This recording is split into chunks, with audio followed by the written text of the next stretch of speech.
Whoa, that got a little bit bluesy there. Sorry about that. Friends, it's your pal Zach Hval, singer-songwriter, guitar player extraordinaire, and if you clicked on this video and you've been following around for a while, then you know that this is Blues Guitar 301. Phrasing is what we're talking about today. You're going to learn what it is. You're going to learn a nifty little device to help you kind of start thinking about your phrasing, and that'll help you craft more meaningful solos and sound like you have something to say rather than you're just playing the blues scale over and over again in various different shapes at various different points around the neck. You're also going to learn to maybe start being able to hear chord changes without them playing in the background, either via a backing track or a fellow musician, a fellow traveler. So we'll get to it. I'm not even going to zoom in. The sucky thing about phrasing is that it's actually kind of difficult for guitar teachers like myself to teach. It's kind of a little bit even difficult to wrap your head around as a student when you're first getting going, because there is no like riff, right? There's no lick or scale or something like that, or chord that I can teach you with that. It's kind of phrasing is when you hear a guitar player talk about another guitar player's feel. That's kind of what we're referring to. And phrasing, kind of just like phrasing with the English language or any language really, there's a million different ways that you can say a sentence, right? So just in the musical context, your sentence is just a passage of music, right? If you're looking at a piece of tab or something like that, tablature, it's just, numbers, right? A lot of the time. Sometimes they give you clues and bending and stuff like that, but there's really what it comes down to with phrasing is it's not so much what you say in terms of your riffs and licks, but how you say them. And so to practice that, again, we're just going to be in the key of A, like all the other tutorials here in this series. So the progression is just A. Of course, I'm playing an A13 just because I like it. A, D, and E. And we're thinking kind of a shuffle.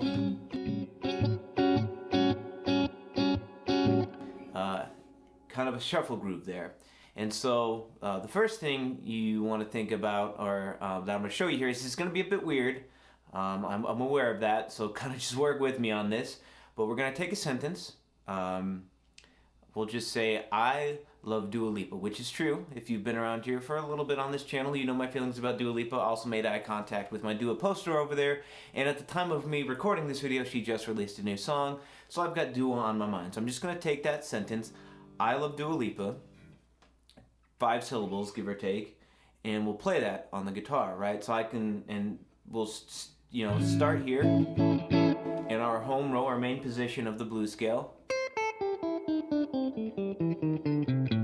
And I'm going to just kind of find various ways that I can confess my love for Dua Lipa, right? So I can just be straightforward about it.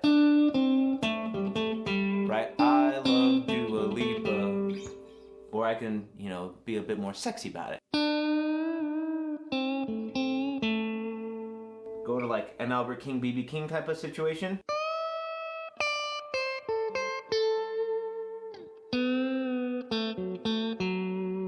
Right? If I wanted to do that kind of piggybacking off of Blues Guitar 203, last video in this series where we learned about using mixing major and minor scales, that solo formula, we'll start with that A major sound.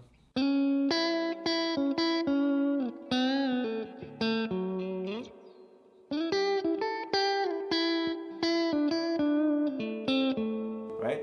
And so that's the idea, really, in a nutshell, is just take a sentence and play it on the guitar. I mean, it's saying it out loud, I think, is what's kind of freaking me out. It's weird to kind of say, but once you kind of do it, it kind of makes sense. So it doesn't have to be I like Dua Lipa. It can be I like the color yellow or something like that, or I like Hot Pockets, which I'm sure all of us do. Right? And we're thinking about a couple things. Vibrato and how quickly I'm bending. So I like to do slow bend sometimes. So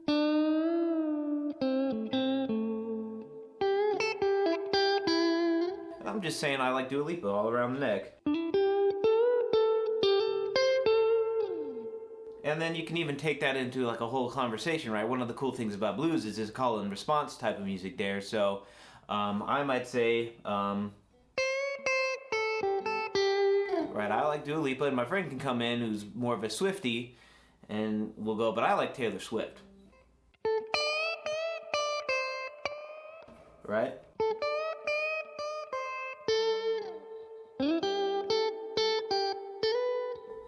Or,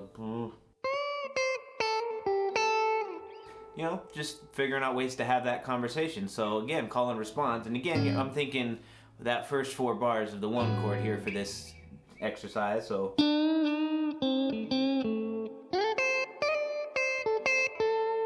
right?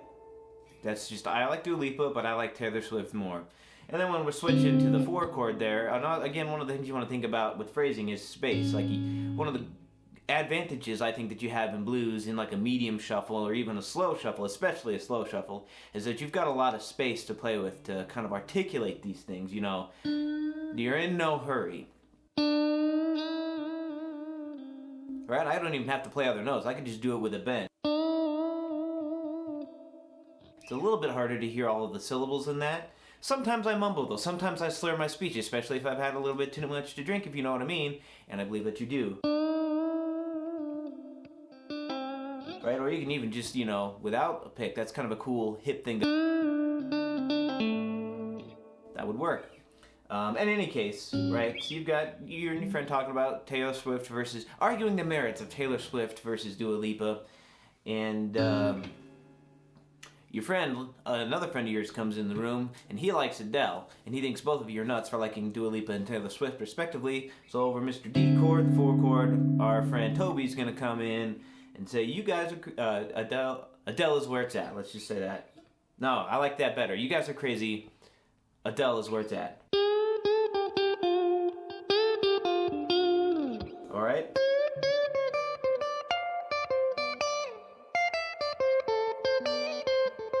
Right? Just all the different ways you can say that. Right? And then you can add some attitude there with some double stops. How hard do you want to hit those? You know, another thing you want to think about with phrasing is your pick attack. I'm not using a pick at this particular juncture in time. I think I have one here in my pocket. I'm not even going to cut around this. Editor Zach, you're not cutting around this. Okay. Yeah, I mean, if you want to, I'm just playing with my fingers because I sometimes like to do that. If you wanted to do that whole section there.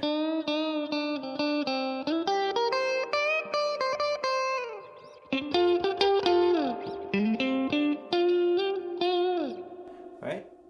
You know, pick attack. You know, how hard am I hitting those notes? Do I really want to land those double stops?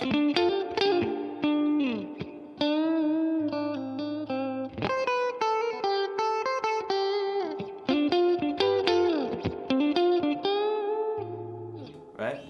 That's kind of sneaky there. Where it's at was kind of. Adele is where it's at. See that? It's kind of a nifty little device. But again, we can expand this idea further into the 5 chord. So we're thinking, wrapping up the 12 bars here with.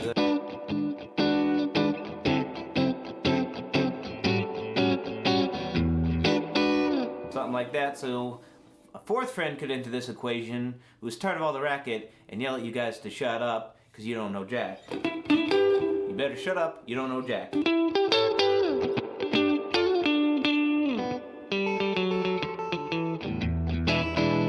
The turnaround, I like the Robert Johnson turnaround there from literally every Robert Johnson tune ever. Do what you will with those that last bar. Last 2 bars. But that's kind of the basic exercise there, is to find a sentence. Doesn't have to be the pop star thing like I was just doing. Any sentence. I like the color yellow. Make up a whole conversation. Practice, you know, phrasing with another musician there. Make up your own little sentences. It's fun.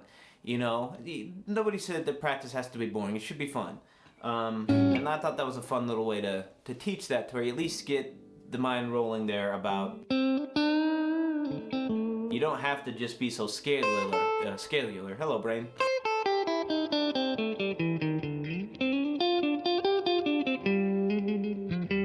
There's all sorts of fun to be had, and you know, you're building on the formula from the previous video on soloing, and you're just adding a bit more pizzazz to it, a bit more attitude. You're starting to, you know, I mean, when you see videos a lot and you hear guitar teachers talk about saying something while you're playing, this is, I mean, we're taking that literally, right? Another thing to think about, in addition to the sentence thing and the dynamics there, which I kind of glossed over, is how hard am I hitting a pick? You know, what's my pick attack look like?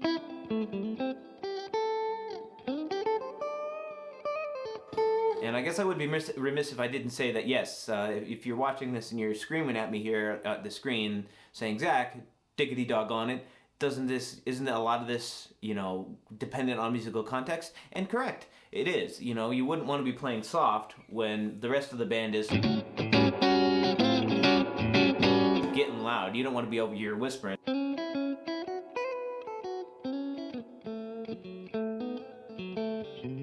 No, you want to be in there with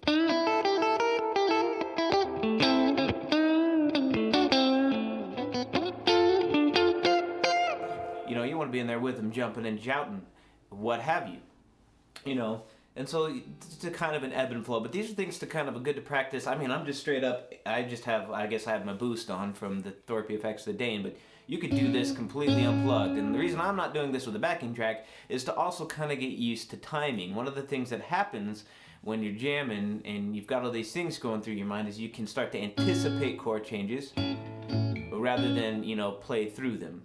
And, you know, a little bit of anticipation isn't necessarily a bad thing, but you don't want to be so focused on, you know, oh, I'm coming to the end of this A chord, I've got to be ready for the D chord. You don't want to be, you know, like living in fear, jamming in fear. You want it to feel natural. So how I practice that is I just, like I did at the beginning of this little video here, my playing, is I just counted myself in, and I just know I got 12 bars, and go through the chord changes. So I'll just do that again just for matters of clarity. 1, 2, 3, 4.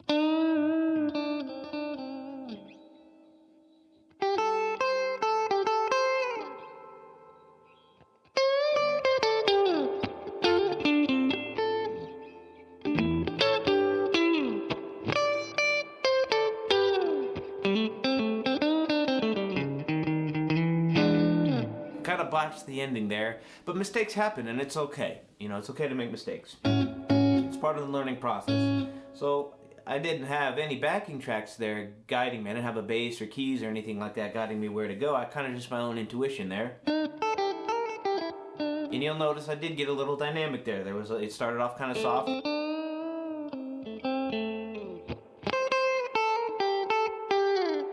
then I got a little nasty.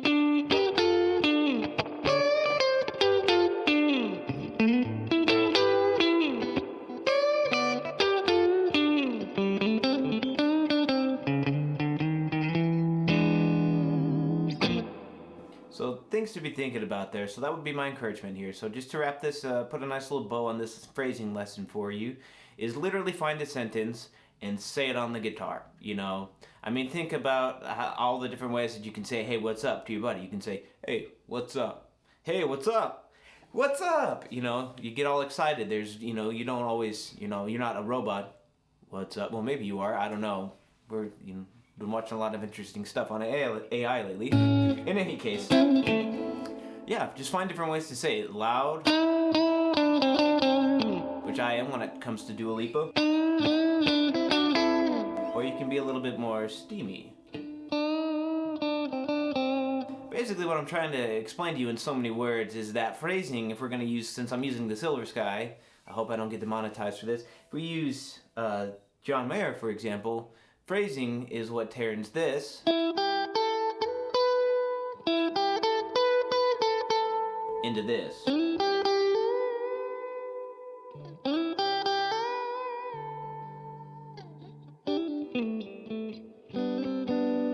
Right?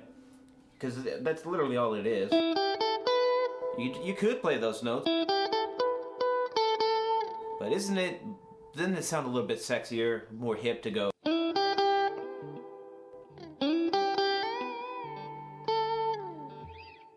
You know, think about that, John Mayer. He may not be the most technically proficient guitar player. He may not have the musical knowledge that you or I have. But one thing you can say about John Mayer is he's got good phrasing. Also, go through all your licks and stuff like that. Play them fast, play them soft, and I guess the idea is just break up the variation of the. I mean, sometimes that has its place in blues soloing, absolutely, but.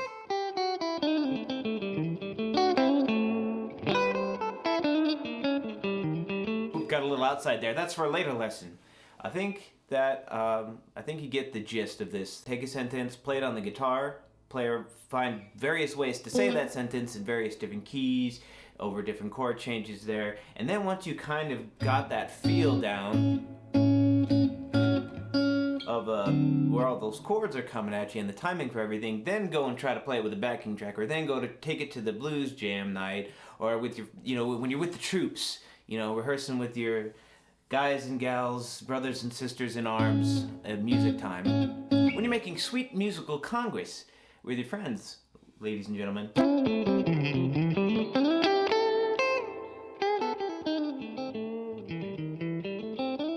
mean, you can also, not to keep, make this video any longer than it needs to be, you can take licks that you already know, and again, apply that same concept. If the lick or, riff is, if this is the sentence, find a different way to say that sentence. Right? That had a lot of attitude into it.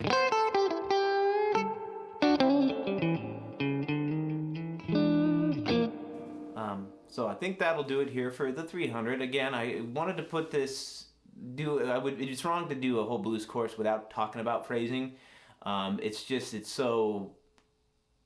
more of a conceptual thing rather than anything practical like comping with chords or learning scales and what have you. So it's a bit more esoteric, I guess, a bit more ethereal, a bit more cerebral. That's the word I'm looking for. If I can't spell it, I don't use it. In any case, thank you so much for watching this guitar lesson here if you've made it to the end of this, and appreciate the support here on the YouTube as I explore this venture. I would appreciate it if you would like this video. And if you do like this video, also consider subscribing, hitting the bell notification so that you know what's happening. You allow YouTube to harass you every time I upload something, whether it's a guitar course like this, one of those weird historical deep dives people have been digging, or of course, musical hangout. I am here demonstrating this stuff. I'm putting my money where my mouth is, folks, by doing this stuff in a musical context, a live context. I could make mistakes. It happens quite frequently. But that is Musical Hangout here on the YouTubes each and every Tuesday night at 6 p.m. Pacific time. So you want to check that out. Also would appreciate it if you check out the links in the description box below, where if you're not into watching live streams on YouTube, that's cool. You can listen to my music on Spotify, Amazon, iTunes, Deezer, all the fun places that kids are listening to music. That's where I'm at. You can also find in the description box below links to TikTok, Facebook, Instagram, and so on and so forth, and what have you. I'm done rambling now. I'm done with this video. So I just want to say thank you. I'm Zach Hval, singer-songwriter, guitar player extraordinaire, signing off, reminding you that never to drink and drive because you might hit a bump and spill your beer. Bread is bread, cheese is cheese, praise God. Hallelujah. Hallelujah.